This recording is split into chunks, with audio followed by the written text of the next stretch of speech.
Assalamualaikum warahmatullahi wabarakatuh. Halo guys, kembali lagi bersama saya Bobby Herian.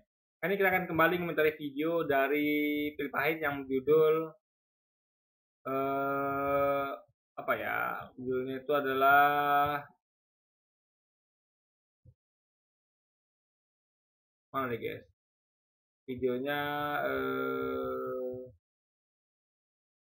mana ya? Nah nih. Pendeta Esa Soru biasakan baca kitab pakai konteks, jangan asal comot. Kita akan langsung tonton videonya, besok akan kita komentari guys.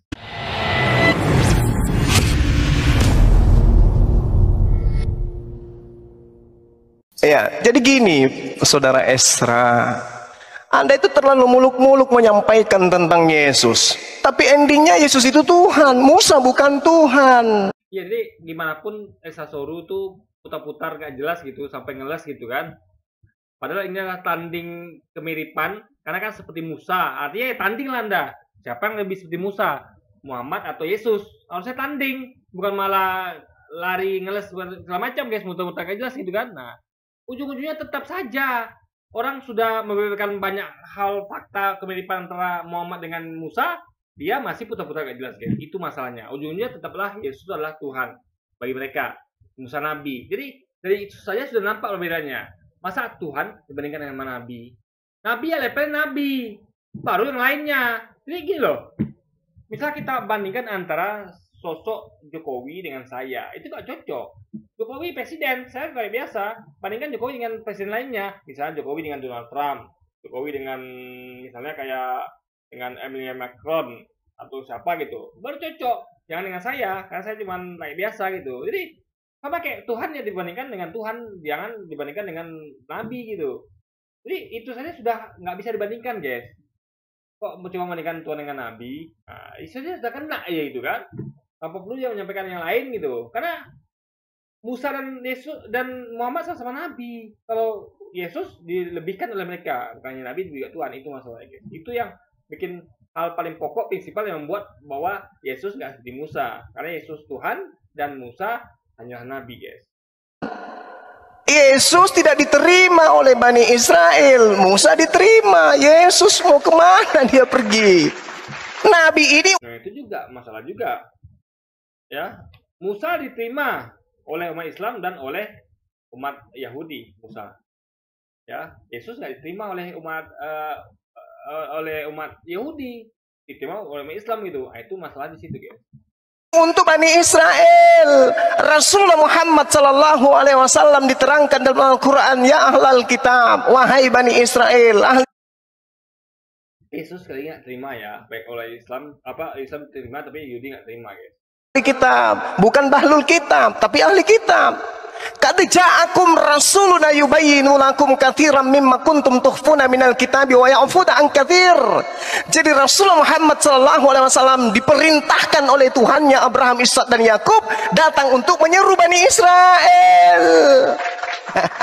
Jadi yang dibihilla manitama ridwanahu subulan salam. Baginda Rasulullah Muhammad SAW adalah satu-satunya jalan keselamatan bagi Bani Israel menuju kepada Tuhan yang datang kepada Nabi Ibrahim. Ingat saudara Esra, orang-orang Yahudi, saudara-saudara kami Bani Ishak tidak pernah memanggil Tuhan mereka dengan panggilan Yahweh. Yahweh itu dewa, bung.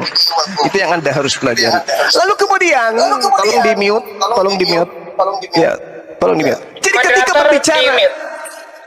ketika berbicara mengenai di tengah-tengah saudara-saudaramu, bung, Yesus nggak bisa sampai ke sana, bung. Kalau saudara yang Anda maksud di sini adalah Bani Israel, dalam hal ini Lewi atau dari Benyamin atau dari siapapun. Ya, karena Yesus adalah Tuhan pertama. Ya, menurut mereka Yesus Tuhan, menurut Kristen. Dan kedua, dia nggak punya bapak. Artinya dia nggak termasuk saudara Bani Israel. Orang nggak punya nasab gimana dibilang mau saudara? Ngerti nggak? Orang nggak punya nasab guys. Ibaratnya kalau kita bilang itu adalah anak apa ya? Anak adopsi. Ya, nggak punya nasab gitu. Kalau Nabi Muhammad punya nasab dari Ismail. Anak Ibrahim itu kan ada dua ya, Ishak dan Ismail gitu. Saya nggak tahu ada yang lain juga kan. Tapi itulah saudaranya. Dari antara saudaranya Israel ya Ismail gitu. Jadi Yesus itu tidak punya nasab, itu masalahnya. Jadi nggak bisa dari Yesus itu masukkan dari antara saudaramu, nggak masuk karena dia nggak punya nasab, guys. Nggak punya bapak gitu kan. Dari Bani Yakub, keliru ente, Bung. Kenapa? Yesus tak bisa manjat tembok. Kok bisa kayak gitu, Bang? Yes, karena di dalam Ulangan 34 nomor 10 diterangkan, seperti Musa yang dikenal Tuhan dengan berhadapan muka, tidak ada lagi nabi yang bangkit di antara orang Israel. Yesus nangis dong. Yesus tidak bisa karena Tuhan sudah menuk. Ya, memang tidak ada lagi nabi yang bangkit dari Israel. Karena Israel itu adalah sudah dicabut Tuhan keistimewaannya. Karena mereka kelakuan mereka sendiri, membunuh para nabi, menyiksa para nabi, menolak para nabi yang utus mereka. Bahkan Yesus pun mau dibunuh kan, dan terbunuh versi mereka gitu. Jadi sekali lagi ya, itulah kelakuan jahat orang Yahudi yang membuat Tuhan itu murka dan mencabut keistimewaan mereka. Yang awalnya Tuhan sayang pada mereka, umat keistimewaan akhirnya dicabut dan diberikan kepada bangsa lain. Dan bangsa itu adalah bangsanya dari Ismail, itu bangsa Arab, guys. Bukan lagi bangsa Israel gitu kan. Menuliskan kemudian menjadikan sebuah pernyataan yang sangat jelas dalam kitabnya orang Yahudi, Ulangan 34 nomor 10, sebelum Yesus itu dilahirkan di atas muka bumi, Tuhan sudah mengatakan tidak akan ada lagi nabi yang sama seperti Musa dari Bani Israel. Yesus,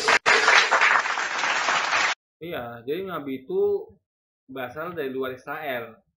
Nah, itulah diantara maksud dari antara saudaramu. Ini bukan diantara kamu, tapi saudaramu gitu. Nah, saudaranya Israel itu apa? Yaitu Ismail gitu. Dan Ismail itu kebetulan siapa? Nabi Muhammad, guys. Yesus kemana dong? Yesus kemana dong? Jadi saudara-saudara yang dimaksud di situ adalah saudara dari Bani Israel. Saudara dari Bani Israel itu adalah Bani Ismail. Makanya Yesus mengatakan di dalam kitab saudara, Yesus nih yang berkata, bukan saya. Apa kata Yesus?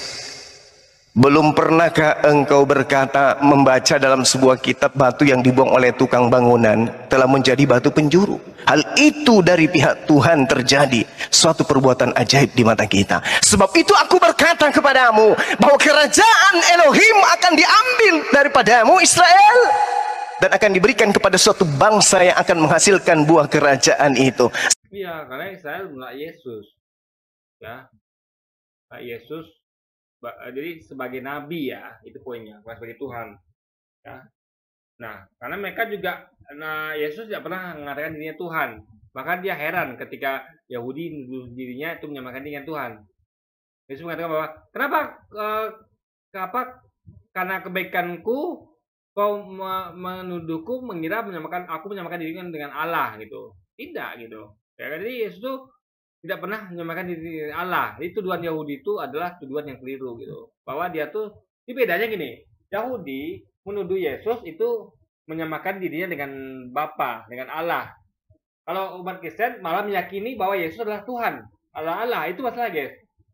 Jadi orang Yahudi hanya pada level mengira Yesus itu menyamakan dengan dari kayak gini. Jadi bisa gini. Kita tahu ada menteri dan presiden. Nah, orang Yahudi adalah contohnya adalah orang yang mengira bahwa menteri ini terlalu sombong, lalu menteri ini menyamakan dirinya dengan presiden, bahwa dia itu sudah level presiden gitu. Nah, itu yang dilakukan orang Yahudi. Kristen lebih parah, mengira bahwa menteri itu sebenarnya presiden. Nah, itu masalah, guys. Kalau kita Islam tetap pada levelnya, itu menteri ya menteri, presiden gitu. Jadi kita itu tidak melewati batas seperti yang dilakukan oleh umat Yahudi dan umat Kristen, guys. Itu dia poinnya. Sekarang siapa yang menggenapi nubuatan kerajaan yang datang kepada Bani Israel yang diterangkan oleh Tuhan kepada Bani Israel ini diambil? Bangsa Amerika nggak mungkin, bangsa Cina nggak mungkin, bangsa Indonesia nggak mungkin, bangsa Belanda nggak mungkin. Itu hanya diberikan kepada bangsa Arab, bangsa keturunan dari Nabi Ismail. Catat itu, Bung. Yesus tidak akan pernah bisa lolos. Ulangan 34 nomor 10. Saya bacakan lagi pelan-pelan. Seperti Musa yang dikenal Tuhan dengan berhadapan muka, tidak ada lagi nabi yang bangkit di antara orang Israel. Tidak ada lagi. Tidak, dalam bahasa Ibrani kan Anda tahu sendiri, tidak ada lagi berarti berulang diri Tuhan mengatakan Yesus tidak bisa duduk di situ. Karena tidak ada lagi nabi yang sama seperti Musa. Berarti Ulangan 18:18 harus nabi yang ada di luar Nabi Musa, Bani Israel, atau jangan-jangan nabi ini adalah nabi yang kemudian sebelum Yesus, benar-benar dari tengah-tengah Bani Israel, tapi bukan Yesus. Mungkin dia Yosua bin Nun, bisa jadi. Mungkin dia adalah Hezekia, bisa jadi. Mungkin juga dia adalah orang yang sama seperti Musa, tapi tidak tercatat di dalam kitab kalian. Karena kenapa? Kalau Yesus tak bisa dia. Seperti Musa yang dikenal Tuhan dengan berhadapan muka, tidak ada lagi nabi yang bangkit di antara orang Israel. Berarti demikian bukan Yesus. Siapa dia? Entah siapa. Kalau itu bukan Rasul Muhammad SAW juga tidak apa. Tapi ya, karena Yesus itu dia Allah Tuhan itu sendiri, itu masalahnya. Isa sendiri, kenapa kalian mengatakan Yesus Tuhan?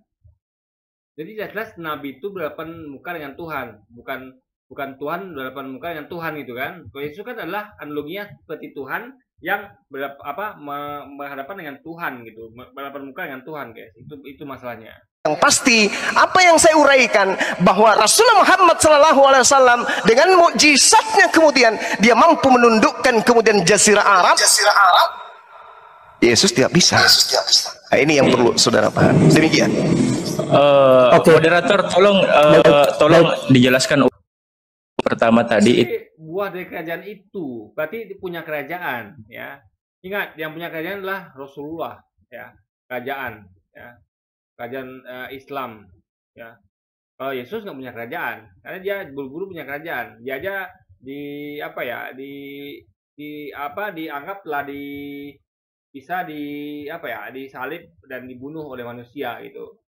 Jadi bahkan negerinya pun tidak mampu dibebaskan dari penjajahan Yunani atau Romawi, guys.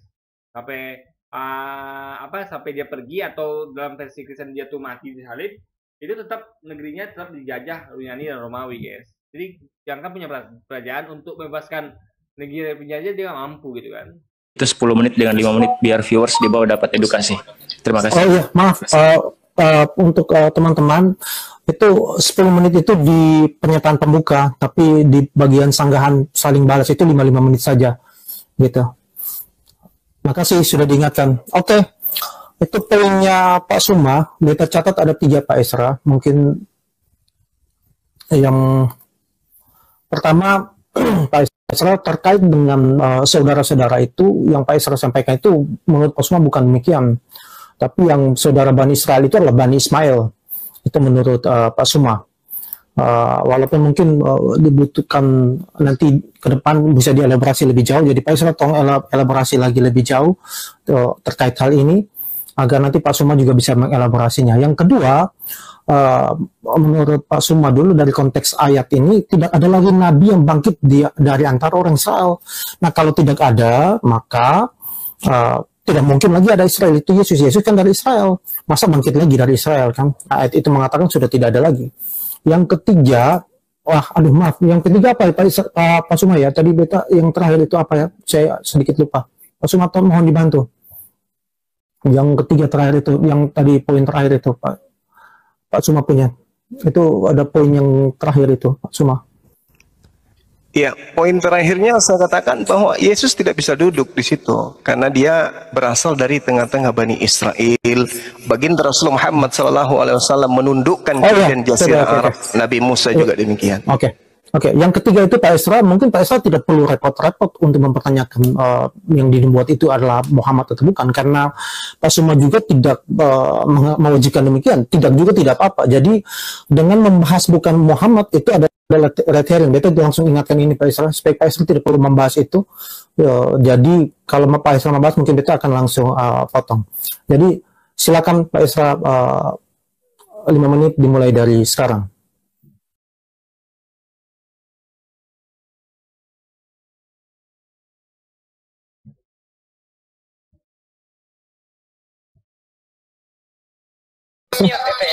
Mute itu tolong dibuka mic-nya dulu.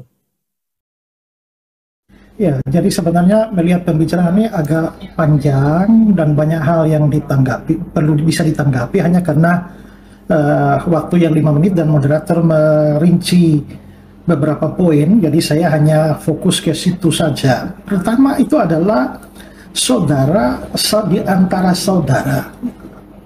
saudara-saudaramu. Saya tadi mengatakan bahwa di antara saudara-saudaramu itu saya memakai dalil konteks dari teks itu. Bahwa konteks dari teks itu menunjukkan bahwa saudara-saudara itu dari kalangan orang Israel.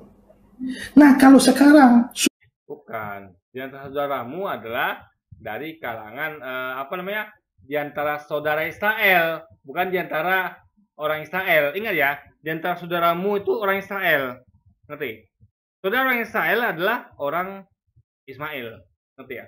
Jadi dari antara saudara orang Indonesia adalah orang Indonesia, siapa saudaranya? Itu orang Malaysia misalnya. Itu maksudnya. Jadi kalau dari antara saudaranya Israel, berarti di luar Israel. Ngerti ya? Kalau dikatakan bahwa dari sesama Israel itu beda. Jadi kalau dari antara sesama Israel, itu beda dengan kalimat dari antara saudara Israel, itu beda. Dari antara saya atau keturunan saya dengan dari antara saudara keturunan saya, itu beda. Saudara saya atau keturunan saya adalah yang lain, di luar saya atau di luar keturunan saya gitu. Itu sepahami. Jadi dari antara saudara Israel berarti di luar Israel. Simpel itu, guys. Masa Pak Isa ngerti tentang bahasa gitu kan? Ini bahasa sederhana loh. Dari antara saudara Israel artinya adalah di luar Israel. Di antara saudara bangsa Indonesia berarti di luar bangsa Indonesia. Di antara saudara pesepak bola adalah di luar pesepak bola. Itu sama olahraga misalnya atau basket atau apa gitu, guys. Itu intinya. Larinya ke Ismail, dasarnya itu apa? Ya, karena kalau kita melihat dari hubungan Ismail dan Israel, itu Ismail itu di atas sana itu. Karena Ismail itu kan saudaranya si Ishak. Sedangkan Israel kalau menunjuk pada orang itu Yakub, dan Bani Israel itu adalah keturunan Yakub. Sehingga kalau memang kita bicara saudara mau keluar di antara suku-suku Israel, maka paling dekat itu adalah Edom.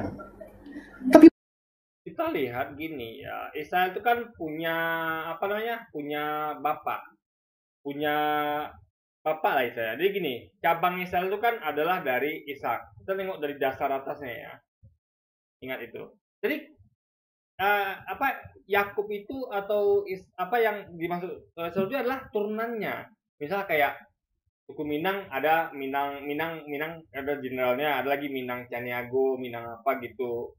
Batak juga suku Batak generalnya, di bawahnya ada misalnya Batak Asibuan, Sitanggang segala macam gitu kan. Jadi pokoknya Ishak itu lah akarnya di Ishak. Ishak itu akarnya Ishak. Arab itu akarnya di Ismail, itu poinnya. Saudara Ishak kan cuma Ismail, ya. Jadi itu poinnya, guys. Bukan ditarik ke bawah, tapi tarik ke atas, paham ya? Siapa yang dari Ishak ini adalah keturunan dari Ishak gitu. Itu poinnya di situ, guys. Jadi dan ingat ya bahwa saudaranya dari keturunan Ishak itu adalah di luar bapak gitu. Dari antara saudaramu gitu, antara saudaramu. Saudara Israel gitu. Bukan antara sama Israel, beda. Sekali lagi ya, antara saudaramu Israel dengan antara sama Israel itu beda, sekali lagi ya. Bagaimana larinya sampai Ismail yang lebih jauh di atas sana? Jadi saya mengatakan itu dari kalangan orang Israel, ada dalilnya yaitu konteks. Tapi Ismail itu bagaimana sampai bisa larinya ke Ismail itu dasarnya apa? Ya, oke lah, seandainya dibilang Ulangan 34 ayat 10, maka Nabi itu tidak bangkit dari antara orang Israel. Kalau seandainya saya mau terima itu, Nabi itu tidak dari Israel, tapi mengapa harus dari Ismail? Dasarnya itu apa? Tapi ketika dia memaksakan bahwa itu di Israel, tidak terbatalkan itu bahwa itu bukan dari Israel, tapi di luar Israel. Nah, jadi kalau masih sesamanya apa ya? Karena Ishak itu rumputnya adalah dari Ishak, itu masalahnya di situ. Sama kayak Indonesia, itu rumputnya dari Mataram Majapahit. Jadi kalau kita ngomong tentang Indonesia, yang ngomong juga tentang Mataram Majapahit. Awalnya kita belum ada Indonesia, awalnya itu Mataram Majapahit. Jadi kalau Anda mau keluar dari situ, ya harus sebut bangsa lain, Eropa misalnya atau Amerika gitu.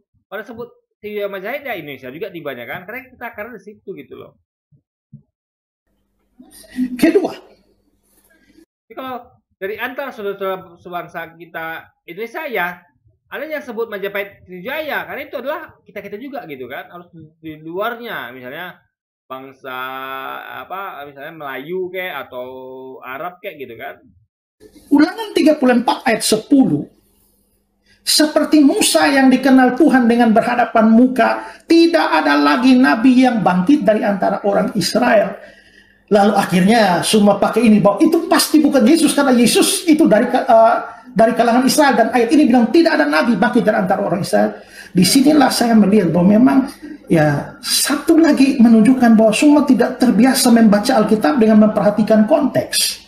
Ya, kalau hanya dilihat tidak ada lagi nabi yang bangkit dari antara orang Israel, ingat di situ masih ada koma, lalu ada lanjutannya ayat 11-12. Lalu ayat 10 sebelumnya itu ada seperti Musa yang dikenal. Itu berarti bahwa, perhatikan ayat 10, seperti Musa yang dikenal Tuhan berhadapan muka. Lalu ayat 11, dalam segala tanda dan mujizat, maka... Jadi dia kita ini jelas ya, bukan dari Israel, tapi seperti Musa. Misal gini, dia bukan dari Indonesia, tapi seperti Jokowi misalnya.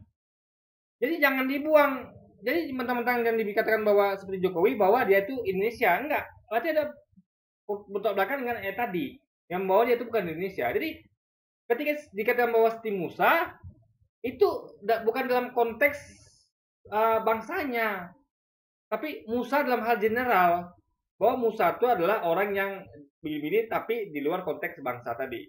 Itu pahami.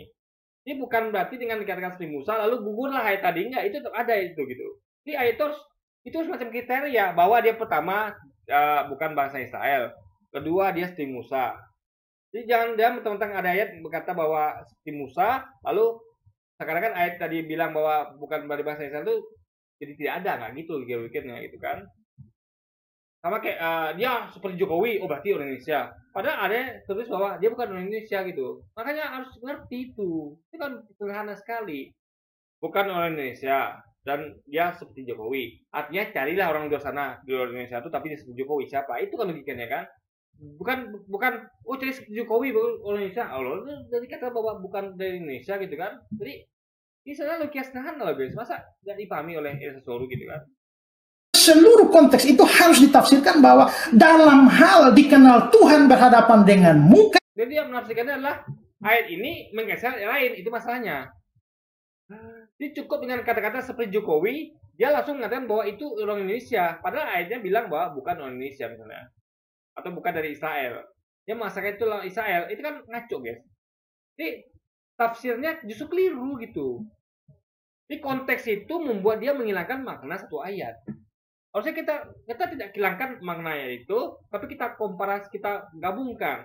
Oh ternyata dia harus di Musa, tapi nggak boleh dari Israel. Artinya siapakah orang yang seperti Musa, tapi bukan dari Israel? Kan begitu logikanya. Tapi dia tidak. Ayat yang bilang bahwa dia dari Israel itu dihapuskan dia. Nah itu masalah, itu tafsir yang satu begitu guys ya. Dan dalam hal mujizat, tidak ada lagi nabi yang bangkit dari antara orang Israel. Kalau hanya tidak ada nabi yang bangkit dari orang Israel, jadi aneh. Karena setelah itu kan ada nabi Yesaya, Yeremia, Yeskiel, Daniel. Masih banyak nabi setelah Musa.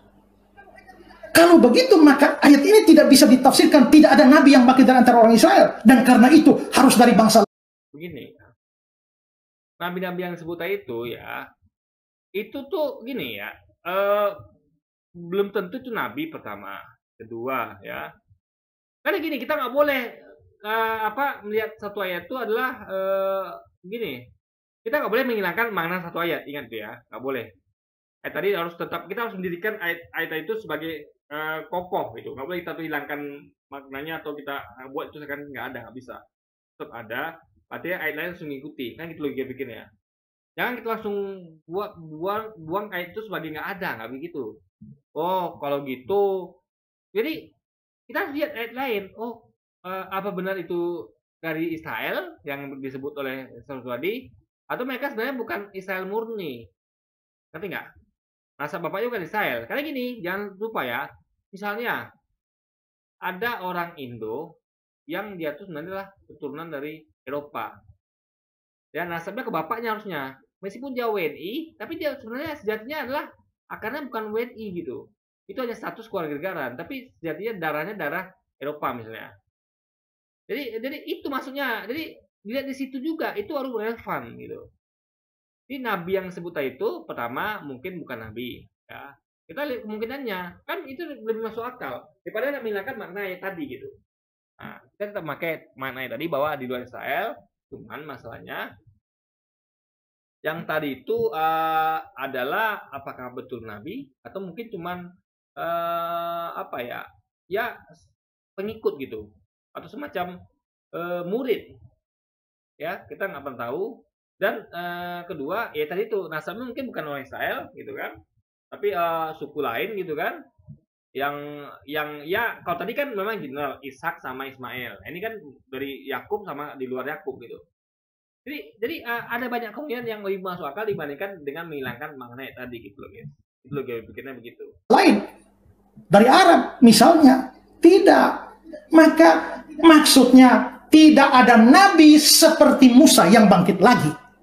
Logika gini loh. Kalau misalnya logika sana ya, kalau Yesus ditolak oleh orang Yahudi, bagaimana bisa diturunkan nabi lain dari bangsa Yahudi gitu? Gitu, ngerti nggak? Bagaimana bisa diturunkan lagi gitu? Ya kan? Yesus ditolak gitu kan? Jadi apa ya?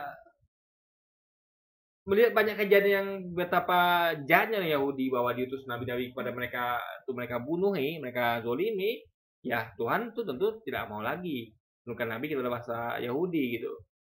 Ya kan? Cukup sudah gitu. Ya kan? Nabi-nabi itu turun bahasa Yahudi.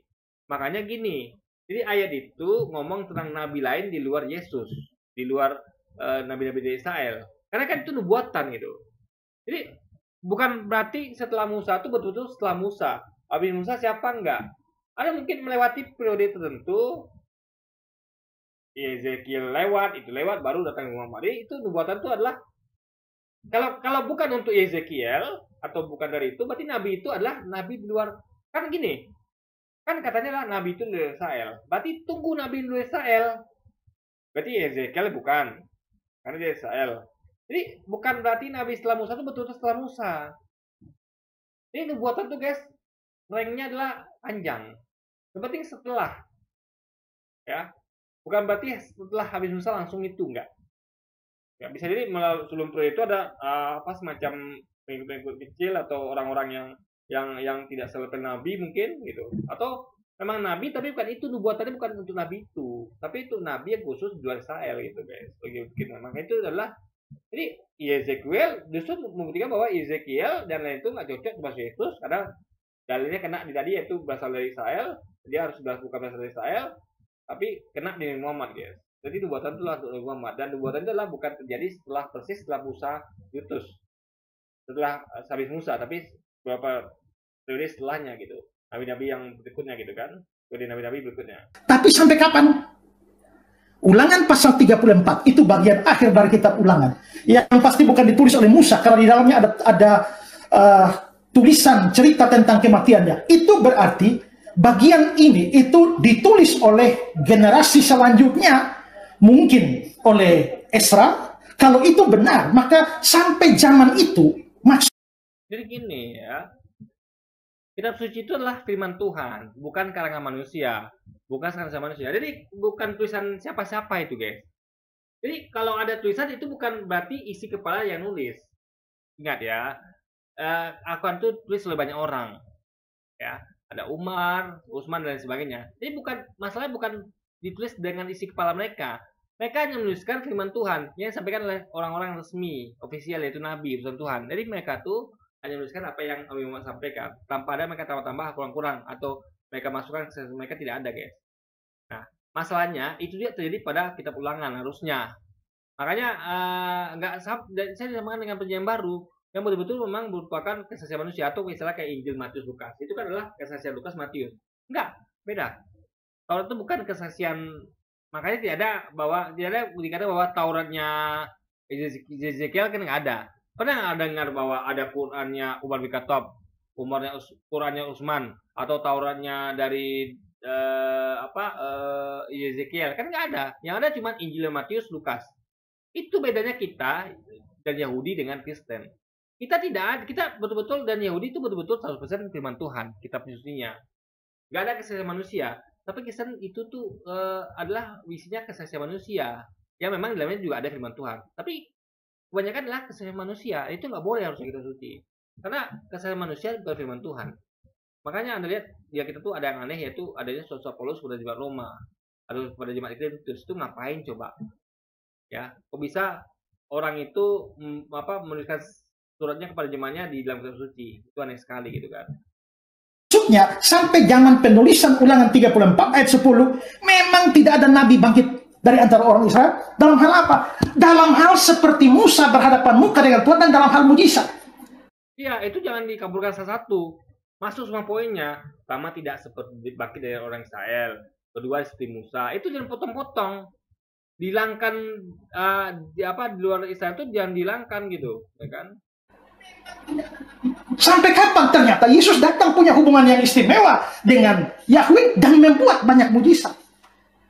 Kalau konteks ini dibaca seluruhnya, maka kesimpulannya tidak bisa larinya ke Ismail sana. Jadi kalau dikatakan hubungan istimewa, itu kan hubungan istimewa itu bukan berarti dia adalah masuk kepada di luar Israel. Tidak, ini hubungan istimewa itu apa ngerti ya Sasuru? Kita ngomong tentang bahwa Nabi itu bukan di bangsa Israel. Nggak ada masalah, hubungan nggak ada gitu. Asalnya, bukan hubungannya gitu. Anda mau gimana pun hubungan Anda dengan Israel, Anda bukanlah orang Israel, itu poinnya. Mau ada tupul Israel mau ada cium Israel, karena Anda bukan ada hubungan sama Israel gitu kan. Anda bukan bagian dari Israel gitu. Bukan Anda tuh asal dari Israel, itu poinnya guys. Lalu dikatakan, Muhammad menundukkan Jazirah Arab. Muhammad bikin mujizat. Menundukkan Jazirah Arab. Mujizat macam apa yang dibicarakan dalam tidak. Ini Zuma tuh memberikan poin beda. Nabi itu kata dia, Muhammad itu menundukkan Jazirah Arab dan ada mujizat juga gitu. Bukan mujizatnya menundukkan Jazirah Arab, enggak. Beda guys ya. Itu jangan disambung-sambung gitu. Saya tidak usah bahas itu tentang Muhammad. Mohon Pak Soton, jangan dibahas tentang Muhammad, karena Pak Suma pun tidak mengatakan bahwa itu mujizat untuk menubuat untuk Muhammad. Tidak sedang membahas itu. Entah tidak pun tidak apa-apa. Jadi Pak Islam jangan menyinggung itu. Itu red herring sih. Tapi kan tadi dia kan bilang bahwa mujizat yang dibikin Muhammad ke Jazirah. Iya, mungkin untuk oke. Tapi gini Pak Isra, tapi jangan dibahas itu lebih jauh. Kita pikir nanti itu keluar apa. Jadi bahas saja yang. Kalau begitu saya nggak bahas yang ketiga, itu yang kedua tadi. Iya. Dasar apa saudara-saudara itu lari ke Ismail? Kalau saya bilang itu ada dasarnya, yaitu konteks. Lalu Ulangan 34:10 problem konteks juga. Jelaskan. Jadi orang sama-sama bahas konteks, baik Zuma maupun seluruh bahas konteks. Cuma masalahnya Zuma tuh bahas konteks yang jujur. Dia tidak menghilangkan makna dari tiap-tiap poin. Dia terus mengelaborasinya dan tepat sekali. Ada 3 syarat, yaitu pertama, dia bukanlah dari Israel. Kedua, dia seperti Musa. Ketiga, saya lupa ya. Dia keistimewaan dari bangsa Israel cabut gitu. 3 poin itu guys. Zuma mengelaborasi semuanya, nggak menghilangkan satu makna pun. Ya, semua poin ini mengena. Sasoru tidak. Dia menghilangkan makna dari al-sudul bangsa Israel, dihilangkan dia gitu. Sama dari antara bangsa Israel. Sesama dari antara saudara bangsa Israel itu beda ya dengan kalimat di antara sama Israel itu beda. Sesama dengan saudara itu beda. Itu poinnya, guys. Oke, jadi mungkin sekian dulu aja video kita ini dan sampai jumpa lagi di video selanjutnya. Wassalamualaikum warahmatullahi wabarakatuh, guys.